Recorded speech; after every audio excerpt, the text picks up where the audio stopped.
All right. Hey, everyone, and welcome back to Be a Warrior podcast. I am your host, Angie, and today we wrap up April's Limb Loss, Limb Difference Awareness Month. The Future is Now series. We are on part 5 of 5 with our final PhD candidate and student from MIT, Dan Levine. Thank you so much for coming on. Oh, very welcome. Thanks for having me. This is Yeah, really cool. I'm so excited. We got to meet a year and a half ago, I guess, when I was in the lab working with one of your lab partners, John. He was doing a different project than you, and we had John on a few weeks ago. But it's interesting as I'm going through, and after all, we talked a little bit the other day, just going through some of our notes, and it's incredible to me how everybody kind of comes together in for the amputee community, but in so many different avenues. And it's great to end with you. I love this because Boston and MIT has stolen my heart. I love the area. I love being there. I feel really empowered when I get there and to see what's going on. But I think it's really interesting to see a different avenue of sciences that you're exploring, and we'll get into that. But if you wouldn't mind telling us a little bit about you, like where you kind of grew up and where your undergrad stuff was happening, what you did as an undergrad, and what brought you to MIT. Oh, sure, yeah. So yeah, so I'm from Atlanta, Georgia. I spent most of my childhood growing up there. I actually lived in Thailand for a little bit, for a few Oh, years. And then I came back. Um I guess throughout a lot of time I don't know, it did a lot of I'm just gonna start here, I guess. So yeah, so basically, I went to undergrad at Cornell. I did computer science and mechanical engineering. I really wanted to be able to realize my imagination and make it real into mm, things, and I really wanted to be able to help people. Um, I think I got quite a bit of that, and it's a double major thing, and in computer science and mechanical engineering.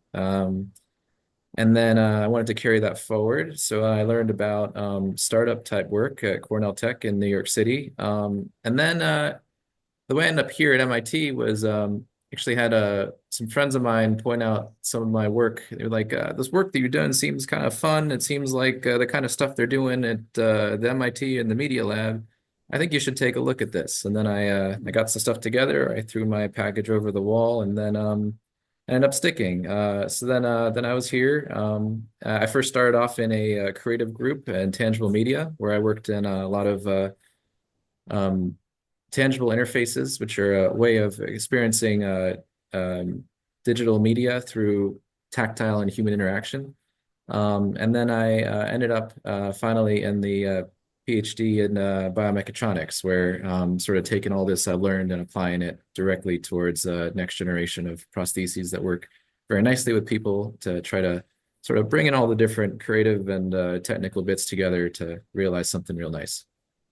excellent. Good summary there. And the Thailand thing, I didn't even hear that last time we talked. So how old were you when you were there and how long did you stay there?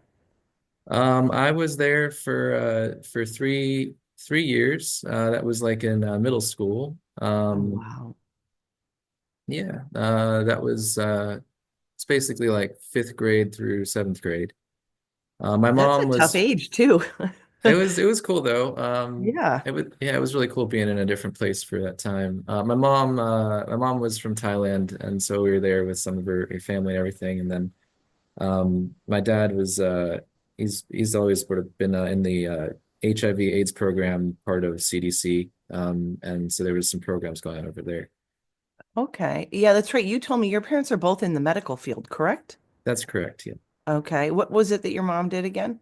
My mom Or does? was a primary. She was basically was a physician working at the Veterans Affairs Hospital in Atlanta, and then my dad was working at CDC on HIV and AIDS. So Yeah. Yeah, and I remember us talking, you're like, I'm not sure where it came from, where I just felt like helping people. And I'm like, well, usually the apple doesn't fall from the tree. So you probably saw that growing up, especially if you moved to Thailand and it was for that kind of a field study or work that your dad was doing was to help really humanity. And that's really cool. So you were in Cornell. That's where your undergrad was and your master's or just your undergrad? So I have, so I did my undergrad at Cornell. I did get one master's from Cornell, and then I was here at MIT. Okay, good. And all right, so we started talking about what kind of student you were when you were younger. Oh, yes, this stuff. Yeah. So, Okay, okay, yeah, yeah, let's get so into what makes Dan Dan. Like what takes someone there to where you're at and what you get to imagine and explore. yes. Okay. So right. So I remember we were chatting about this Mhm. because the default impression that you have when you're like, oh, you're talking to somebody doing engineering at MIT or something is, oh, you were like a big math science kid. Yes. Yes. And I definitely was not a big math science kid. My best subjects in school were like English, history, and music. Yep. And I always had all these different ideas and always like to create different things. But really the reason I ended up doing engineering at all was so that I could realize these ideas and make them into something real. Um, and I've sort of described like the time going through college was like these tools to be able to translate imagination into reality. There's no way I would get them on my own. I effectively need someone to beat me over the head with a hammer.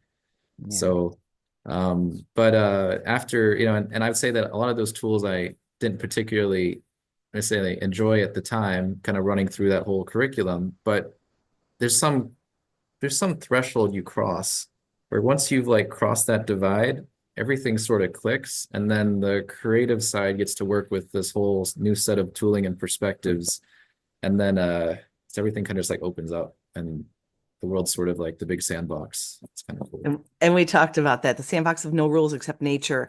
And Yeah. this is where everyone that's listening, this is where Dan has been, our conversation was different and I love it. I love wrapping it up with the creative side because I am not a math person. So it brings hope that I could even do something like this if I ever wanted to relive that age of my life, which I will not go back to college, but it brings hope to those that may not be math centered in their younger years.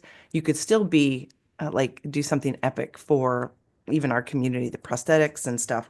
But what was interesting to me was the fact that you, and it still blows my mind, you were talking about how you start seeing the world and the things that are happening in the world in a very scientific way, but your imagination is so intense to me because you start seeing the math in the world around you. Yeah? Yeah. So I guess that's like everything everything can I guess more or less be modeled. Everything has got some kind of squishiness. Everything has got some kind of movement. And I guess with like enough understanding of this whole math realm, you realize that like what you're kind of seeing is almost like the veneer on reality. It's like the things you're consciously moving around with and touching and feeling in your like everyday life. It's almost like too deliberate, too explicit. And you can like solve problems in that world where everything is so explicit and defined, but it takes also like so much time, so much effort, so much it's really inefficient. But Yeah. once you can kind of see that like the world is effectively made of has these tie-ins, almost like these portals to like the math domains or different math domains or different logic domains. There are properties of those domains that let you almost take shortcuts. It's almost like folding space in like sci-fi, where you're like, like you could like take the rocket and like fly 100 years from one place to another place, or you can like play with some aspect of the physics to like fold space to instantly get there.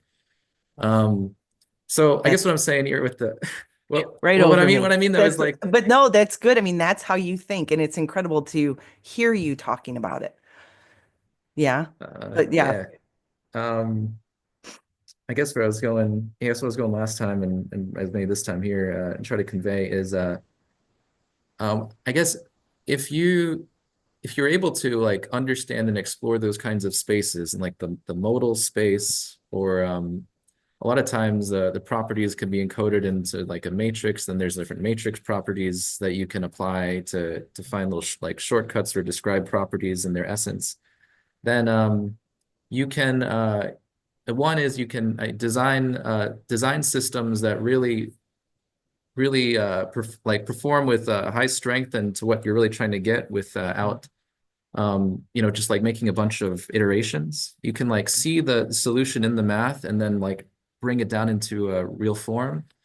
And then in terms of like making prosthetics and limbs and such that can be more easily controlled and provide a much more natural control, you can use some of those properties to like predict human movement and then provide control that facilitates a much more nice feeling result. And if you just tried to like almost handhold your way through all of those things and like Mhm. avoid the math and avoid these other domains, Yeah.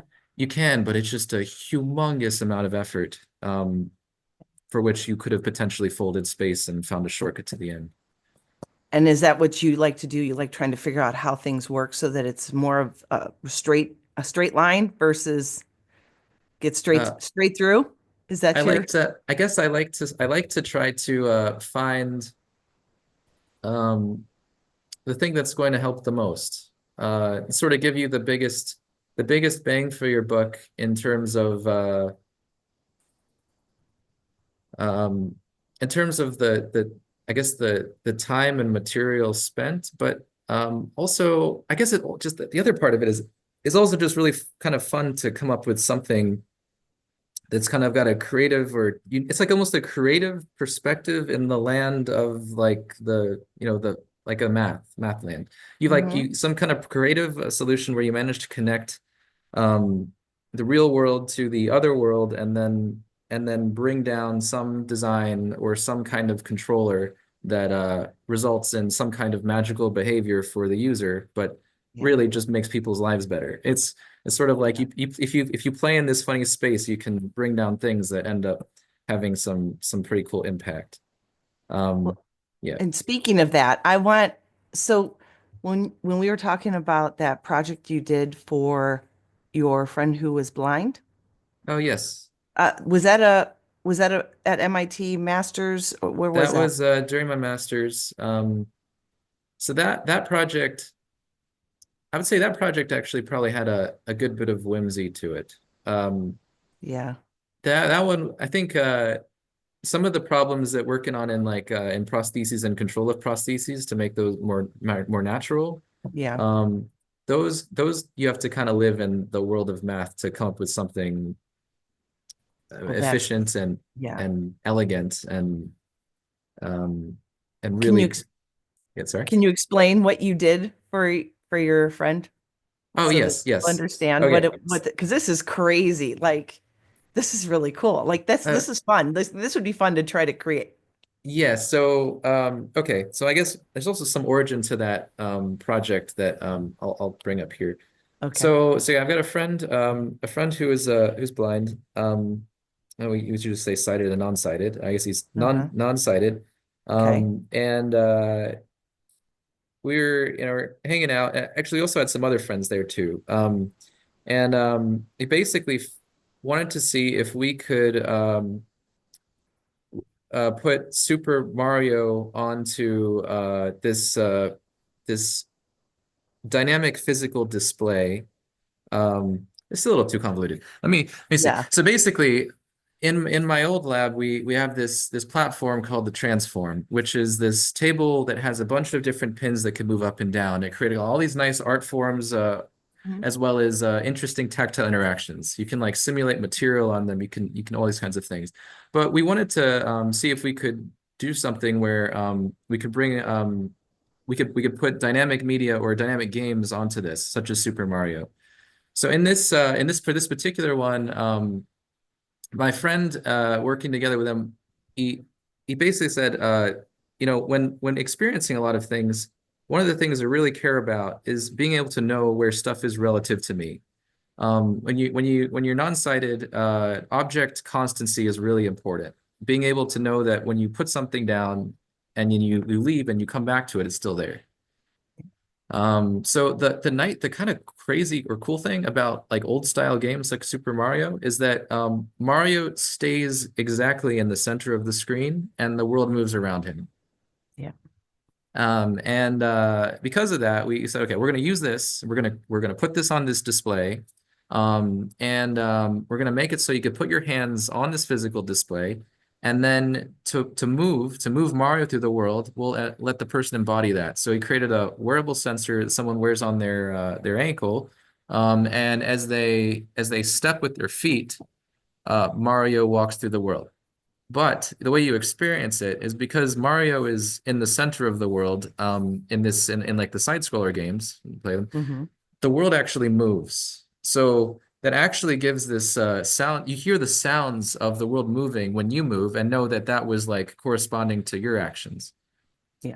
And then if you're not moving in that game, and you just go quiet, you might hear an enemy coming, and they just sound like a Yeah. across. And then you could Yeah. track it with sound, and then they would track it with their hands, and then he'd be able to do a little jump motion, and then Mario would jump and he'd get it. And you could do this through the whole world, and he was able to, get through these levels in Mario and have this new experience that was really cool. And yeah, and then we actually had a bunch of other folks come in and experience that, and that was definitely that was one where it's just we had some ideas and wanted to see if we could and realize them in a fun way to provide a new, I don't know, some basically have some fun and help out my buddy, but Yeah. also doing so you can demonstrate that for lots of Right. more folks too. Well, more like the assistive technology that we're addressing. Like That's that's right. a part of your thing that you really are exploring with what seems to me is such a creative imagination. So you're marrying your imagination with nature, using the math in nature and creating things that help the world. And I love that. That is so cool. Thanks. That is tangible to me. Like that I get, that I understand because I am the more creative side, whereas my husband is more the number side. So I get a portion of that. I get that. But having taught science, I also understand that everything we see in nature, it is very mathematical, very has symmetry, has geometry. I mean, you can see it in things. So, but you just take it a much higher level than I could possibly ever. So the question to you right now is tell these people where are you at with your PhD? And okay, so disclaimer I say every time I talk, and I forgot to do this at the beginning. So folks, everybody in the universities are all contemplating improving the people that I'm talking to, the amputee community, with whether it's socket design, it's leg foot design, it is surgical procedures, and everything is kind of like top secret type stuff because it's so competitive. So we really can't dive really into what he is creating, especially since his PhD is coming up and it's not your stuff, your findings aren't published and all that. And I'm trying to understand all that. But what can you tell them on how far you are, when you will graduate, get through that, and a little bit about what your focus has been for your PhD? Yeah, sure, sure. So right now I'm definitely near the end. Think even yeah, things are pretty intense at the moment. I think since we talked last, I literally haven't, it feels like I just walked around and then came back, you know. Well, and Uh I had to beg him to come on because John asked him, and he's like, "I can't. I got a lot going on." I'm like, "Why don't you just ask him one more time, or it's all give good. me This his is this number?" is fun. And I'm glad to So I glad to appreciate that. We glad to appreciate come your on here. time. Yeah. So yeah, so I'm pretty much at the end here. I should be defending in the end of the summer. Wow. Um I'd say that probably while I've been in this particular program, kind of sounds like, it sounds like I've sort of been, stretched all the way into the into like, this deep math land and back. Yeah. Um, but it was very cool, I guess, for like the imagination to experience. Um, my main focus is I really care about creating accessible forms of control for prostheses. So Okay. basically, methods that enable you to put on an intelligent prosthetic, and Okay. it, without anything else really, other than some like wearable sensors, etc., can really anticipate what you're trying to do and give you the best assistance to get to where you're trying to go. Um, Okay. That was very well said. Nice job. thanks. No, that's actually that makes sense. And it's a great way to summarize what you're doing. And we can say that you were working on lower limb devices. Can we say that location? Oh, Is sure. that? Yeah. Yeah. So mostly I work on I basically work from the I guess the full range from the hardware to the algorithms for below knee prostheses primarily. However, I think that the algorithms or the, at least I should call it algorithm, but like the control strategy I'm Hmm. working on would be applicable for above knee I think mostly for lower limb though, in the sense of it's all for moving around and locomotion. Okay. And I know there are definitely different components, and I have been there watching you literally tinker, and that's what we talked about the sandbox. Like the lab, you guys' lab is so fun. There's stuff everywhere. I mean, I had enough to keep me occupied when no one was working with me. I just looking around, there was it's such a sensory overload of all the parts and unique things and the tools and the toys and stuff. But you your drive really isn't in the creating, right? You are more in program design what's your favorite aspect? My favorite aspect. I feel like we talked that you really weren't totally in love with actually being the constructor of the part as much as, you know what I'm Oh. saying? Yeah, yeah, yeah, I see.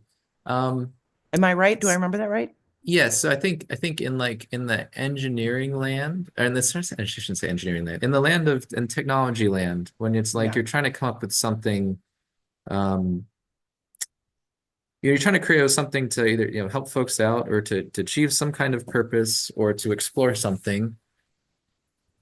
I kind of like to hone in on whatever that thing is that we're trying to discover or uncover or realize, at the core of it. Um, Okay. and so that's where I kind of gets to talking about like you can kind of like live a little bit in like these different sorts of duels to our very fit like explicit world Right. and find really like these almost behind the curtain ways of realizing things that can make a big difference. Um, so so I guess what does that mean practically? Right. Practically, I like to look at a problem. I guess I what is really my jam? Uh, I see all of the okay, so all of the domains from the mechanical to programming, they all they all are just different reformulations of like the physics of the world. And I guess I like to I like hmm,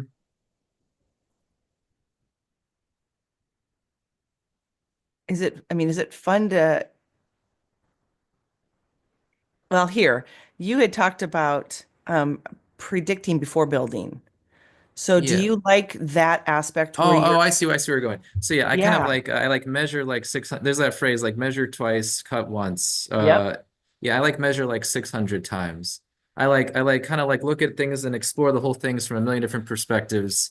And then I'll be like, all right, we're good. And I kind of almost like drop the thing down into real life. That's sort of how I tend to operate. Because once you tie what you're trying to do up into this land where you can play, then you Hmm. can play without this very lengthy process of like okay, we made a part, okay, it fits, it doesn't fit, scrape off some, Right. and instead Really. you get to like almost like insightfully and carefully like take this thing through this whole domain and then bring it down and if it's kind of almost like launching missions to Mars. That's Yeah. kind of the style in which I tend to operate. Okay. um yeah. But that um makes sense. That way you can use all the imagination to it, numbers, measurement, and get all that fine-tuned before you go to construction that's so right. that you're not redoing the construction, redoing the construction, redoing the construction.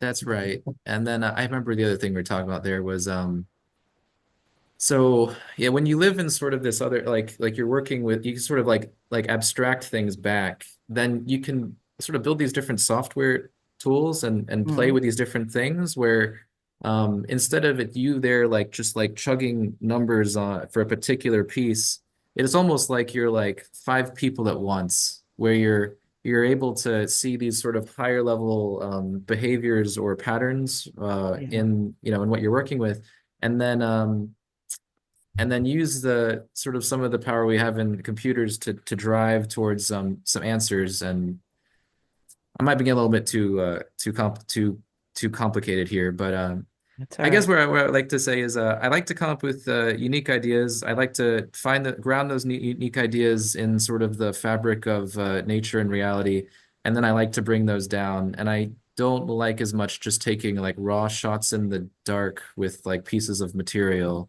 I like to Gotcha. try to be very in some ways it's very imaginative, and in some ways it's very um I don't know if it's concrete. Actually, I don't even know what I was going with that. But yeah. No, I get you. Well, no, I mean, I think a lot of people would agree with it. I feel like it's a shorter route if you can get all the work and the thoughts and the process done correctly.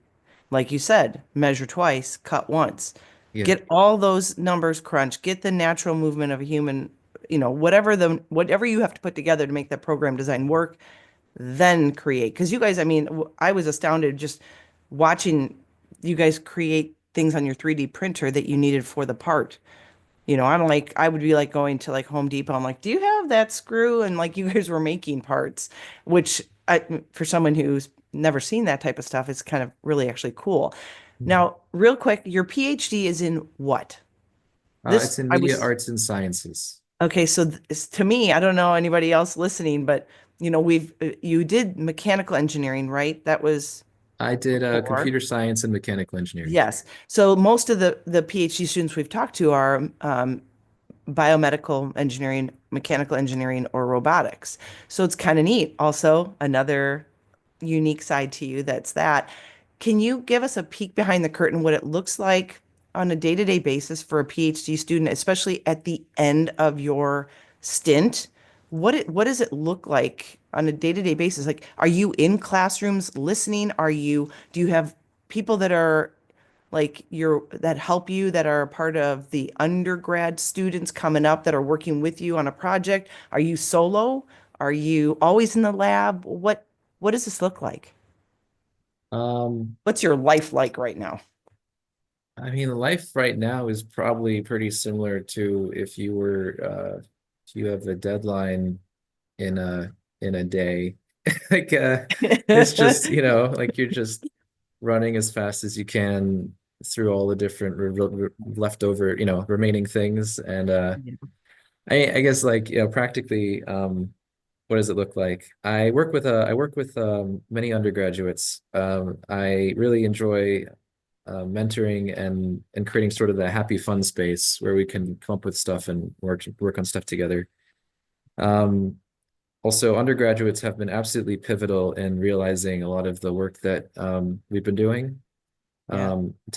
My teams tend to be primarily undergraduates actually, and it's really cool to see how it's sort of like the world kind of like tiers itself. Like people kind of tier themselves, and then like you're a something, and you're a something else, and you're a something something. And really though, like there is just like knowledge and ability and action.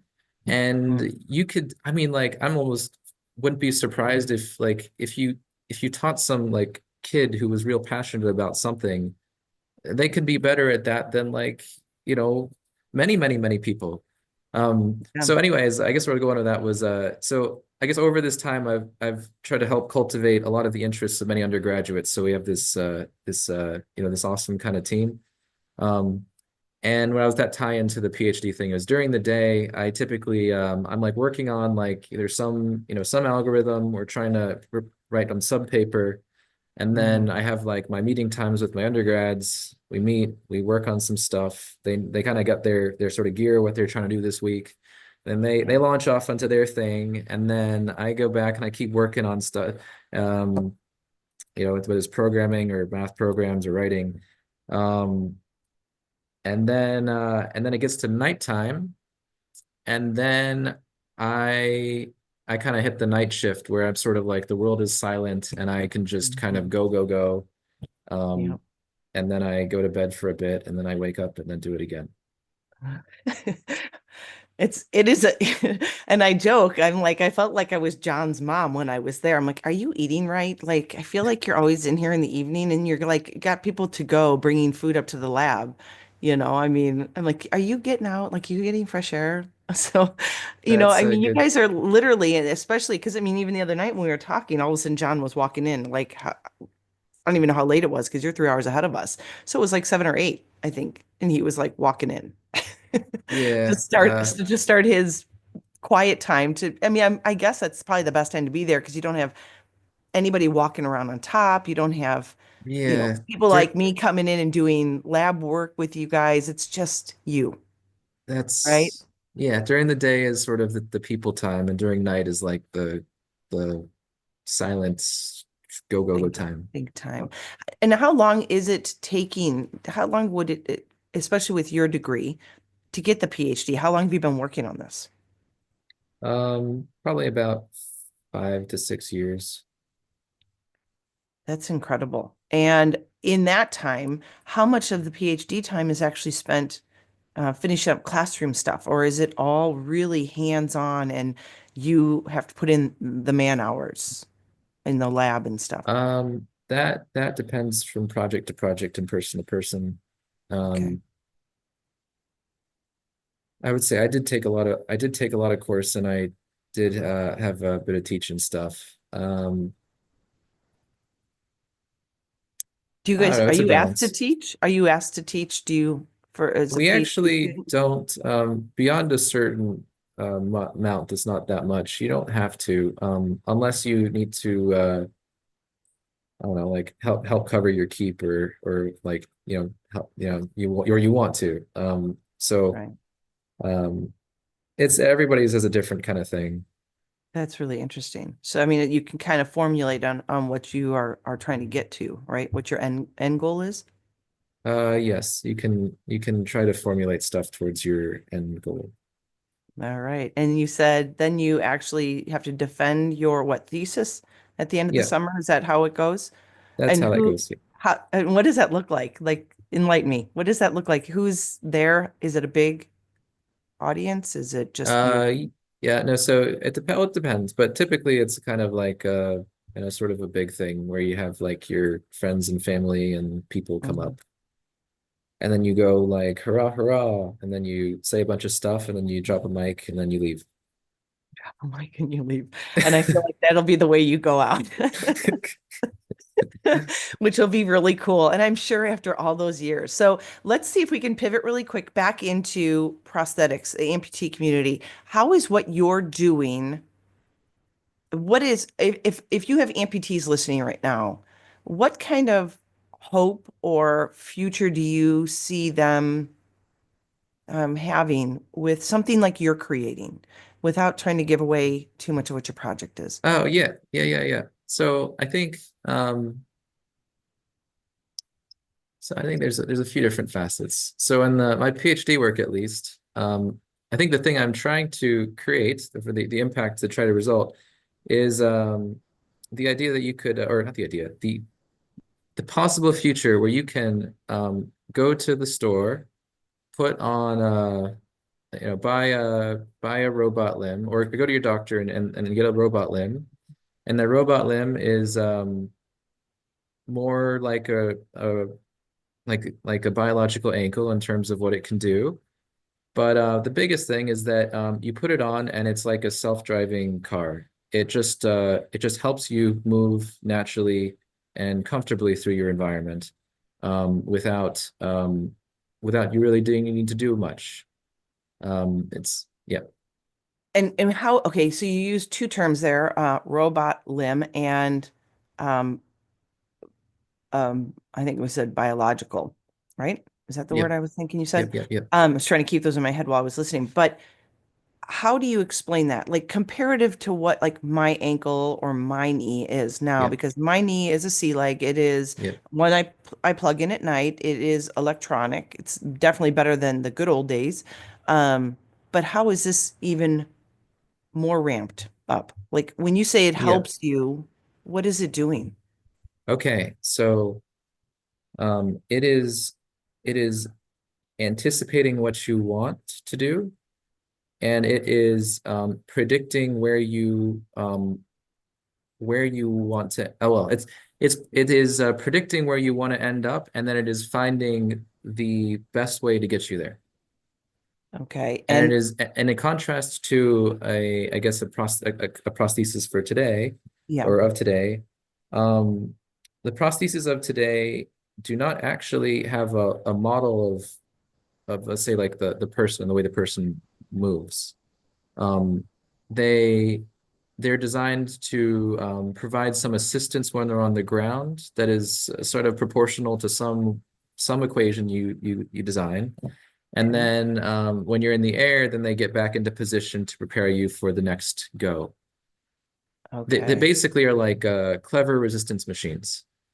Well, and it's interesting that you say that because I did give a go with an ankle of a company that came up with this really neat ankle because what happens when I ride the stairs down with and God forbid I ever try to do it with socks on because I got carpet on my stairs, but with a shoe, I can put my foot at the edge of the step and ride my leg down, right? So my knee will bend and then do the next step.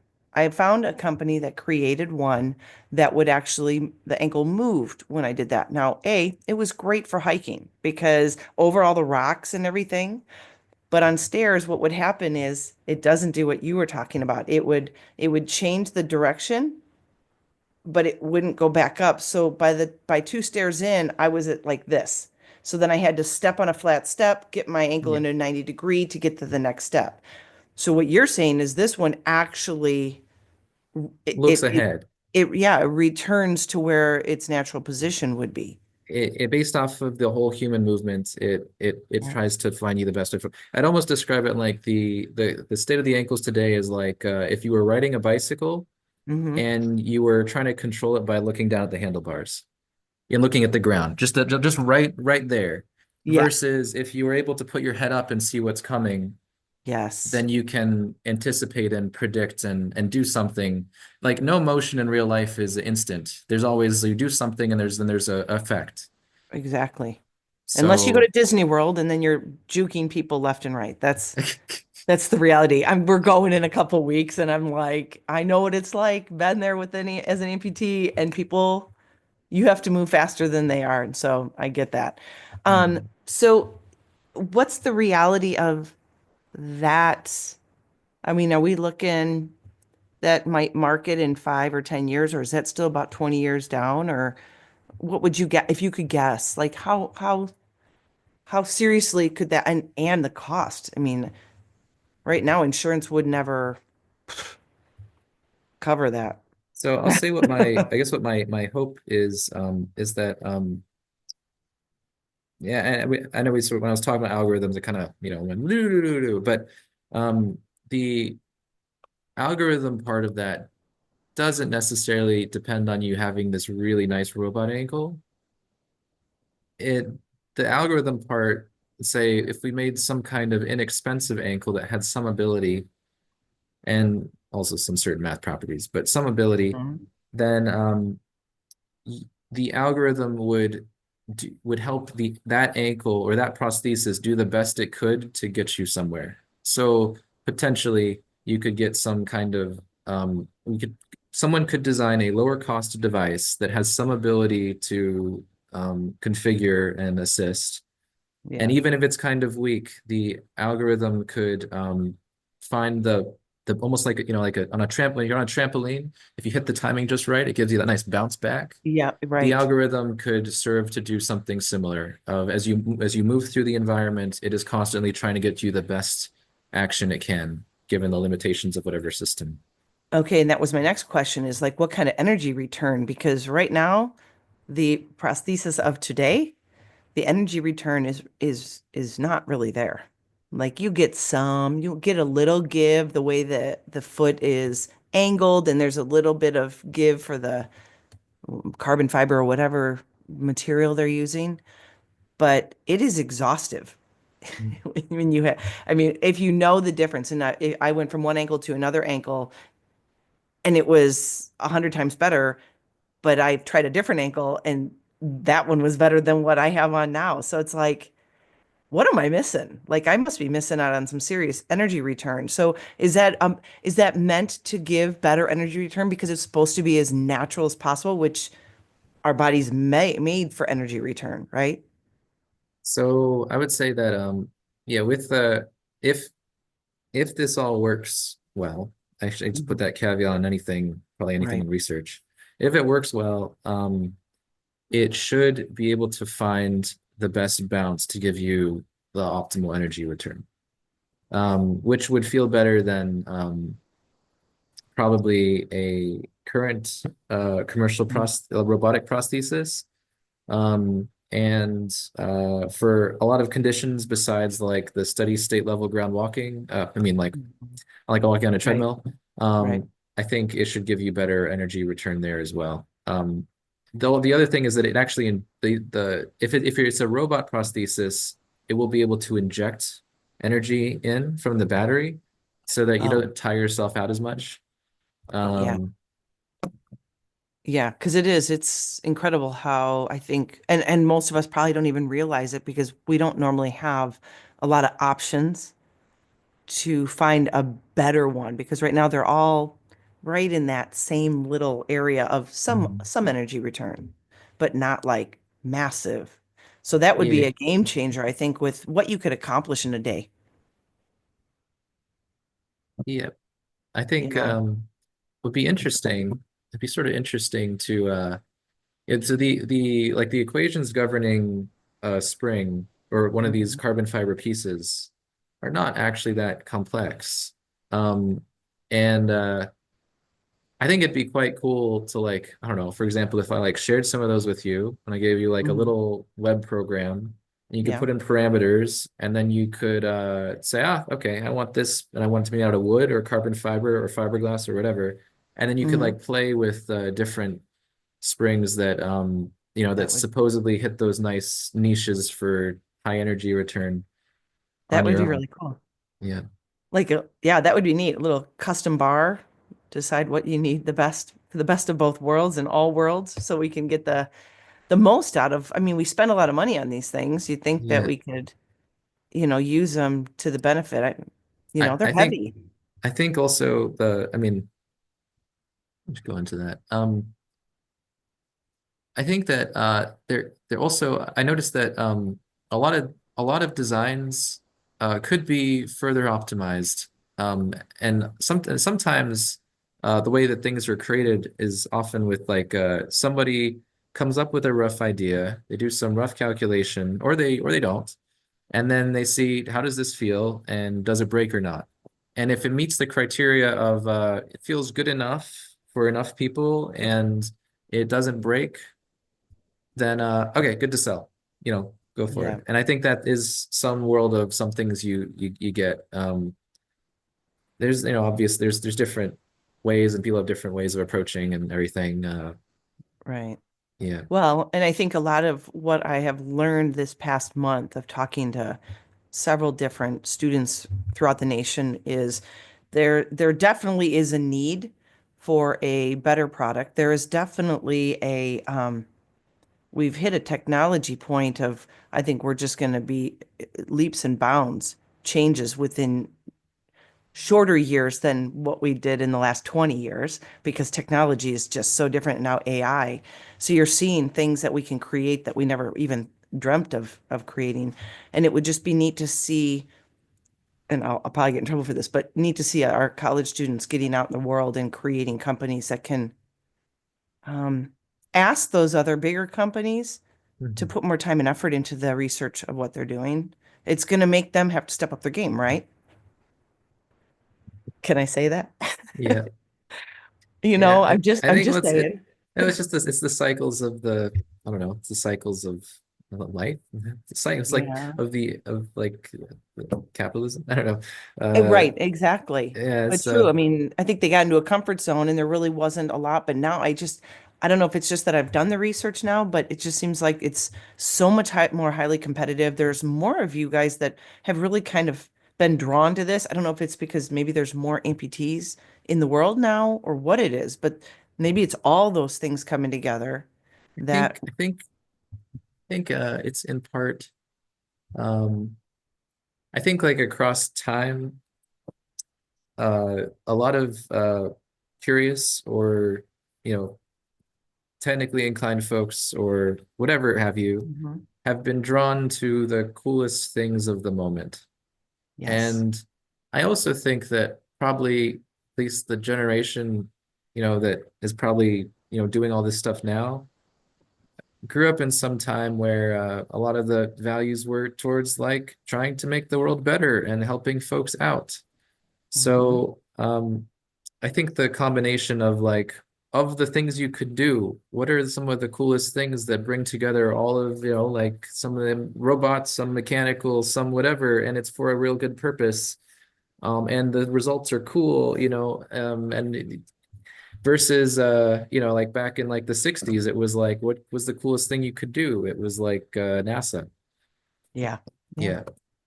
No, you're right. And I would say that the generation that I've been interviewing, you guys, is like STEM was really like a push in like late elementary, middle school, definitely middle school, at least around here, through high school. And I felt like all my friends' kids were like, we're going into engineering. We're going into engineering. I'm like, what even is that? Like, my kids are in business. Like, they know what we know. Like, my dad was a businessman. My husband's a businessman. They're in business.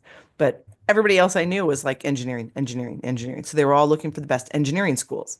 Whether, I mean, there's so many dynamics of engineering, right? It's not all this, but so okay. So wrapping this up, I want to hit on your graduation is just right there. You can taste it. But what is it that Dan's going to do when he gets done? What do you want to do? What are some of your dreams after finishing this up? Hmm. Well, I definitely I mean, at least for a while, I definitely want to go and fly a bunch of little planes around the wilderness. I mean, for sure. I kind of get back out into sort of the world of I don't know, talk all about like, the laws of nature, nature is Right. the only set of rules, but it's sort of ironic to be saying that when you're in like a lab all the time. Right. Yeah, so I'd like to get out there. I didn't mention that I'm an avid gymnast and doing that for many years, and that's something I really love doing. Like to do more of that. Um, there's probably a period where I'm gonna spend sort of focusing on some of these things that are just kind of getting back re in touch with all of the the fun vibes and the chill. But I think I probably will end up doing some work in some stuff that ends up continuing this kind of thing, whether it be getting a bunch of buddies together and making some startup to realize some unique, cool things that could help folks. Yeah. Um, it's kind of funny. I guess you're asking this, asking this question when you're about to graduate. Really, just 1,000% of the brain is just focusing on getting to that point and saying, Yeah. the world is the big sandbox afterwards, and we can do whatever, No. whatever challenges we'll do our best to figure them out. Whatever, whatever things we want to. Yeah, I think there is a world where I really just would really like to be kind of just kind of drifting through, and like you run into friends or whatever, or like I pop up at your house and be like, oh, let's go and make you some cool thing, and then like you go and you figure it out and you have some fun time and you realize you'd be like, all right, off to the next Yeah. yeah. Well, and it seems like the ones that I've talked to that have gone all the way through their PhD and they're just about to finish up or a couple years from it, their goal is that they need to have some fresh air. They need to reground themselves, have some time, almost like a mini retirement, Yeah, just because you've been so, focused for so long and it's so intense. I can't even imagine. And all the years that you've put into it. Haven't mentioned Dan is married. He actually got married just before I actually met him. So you've been married a year and a half that's ish. right. That's kind of crazy. Yeah. I know, right? I think you're the only one that I've actually interviewed that's been married. So you've got that. So you and your wife could go and just be, what does she do? She works as a mechanical engineer, um, and she enjoys doing that. Although I think her main thing, okay, should say that she has a very healthy relationship with work, um, and uh, It's good. and she really enjoys doing a lot of cosplay. Yeah, Yeah, she makes her own costumes and makes a lot of her own stuff, and I love it. that's really fun. She also, See, yeah, but you need to have that, right? Some place that you can channel some creative fun energy that's not work related or lab related or whatever. That's just for you. yeah, Yeah. But yeah. I was intrigued because you said that originally that you did say you were in gym. Now you said at MIT you were in gymnastics there? Were you in Um, was it a club? What was that? Yeah, there's a club team here. Yeah, I've been with the club team for quite a long time. I mean, since I've been here, so it's been here for Yeah. a while. I was president of the team for a bit there. Yeah, but I mean, just MIT gymnastics, awesome, awesome, super awesome thing. Very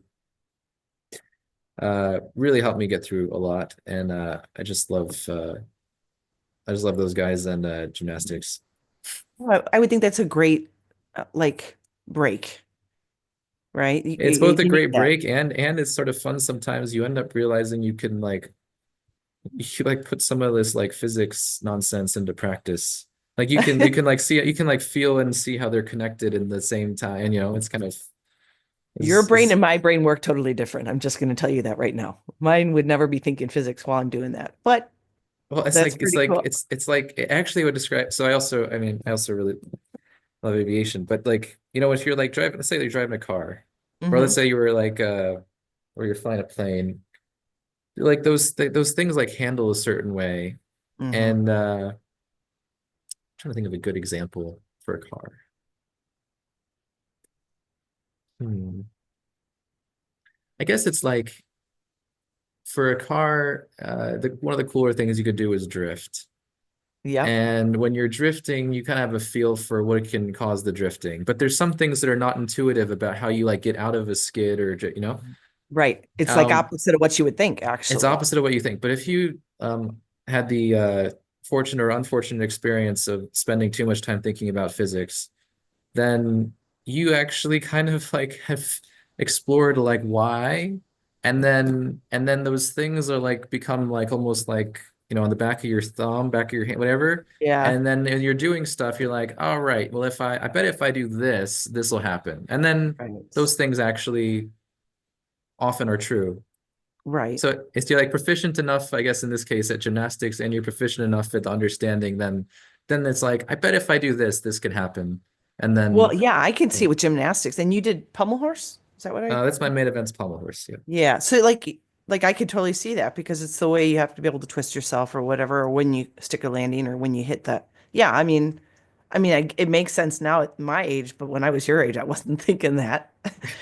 I was just like, nope, that's not how I think. But that's really neat though. You have to have that. I mean, and I can't imagine the amount of time that you've put in to school. I know that once I hit my undergrad, I was like, and I'm done. Let's get out of school and do life. But here you are trucking along, trying to create, trying to, make things better for us and in the amputee community. And I love that. I love that you get to be a part of that. And one way or another, I hope that you find some joy in that after graduation, after you take your time off for good behavior and get to enjoy nature and flying and everything like that, because I think it would be a shame to waste your creative side and your skill set and not use it to do something amazing. And so I picture there's going to be something amazing coming from you, Dan.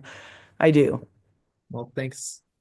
Yeah, I just know it. So that means that you need to make sure you come back on. So you get a startup and we'll start talking and we'll get you back on and we'll start hitting the ground running with that.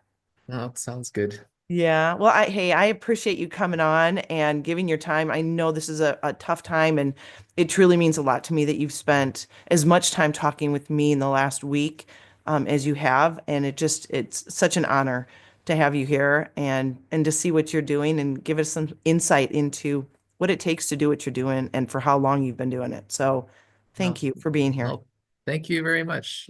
Thanks. It's a real pleasure to be on here too, and I really appreciate what you're doing as well. It's a really, there's one thing to be like making stuff in a lab, but there's, another thing to help get those messages out and inspire folks, and make people really be able to understand what all the the good stuff's about. So, Yeah, thanks no, very much. you guys all need that. I know you don't get the kudos while you're working so hard in your PhDs that's not where you get it. You get it from that internal area in the university, but we're spreading the word.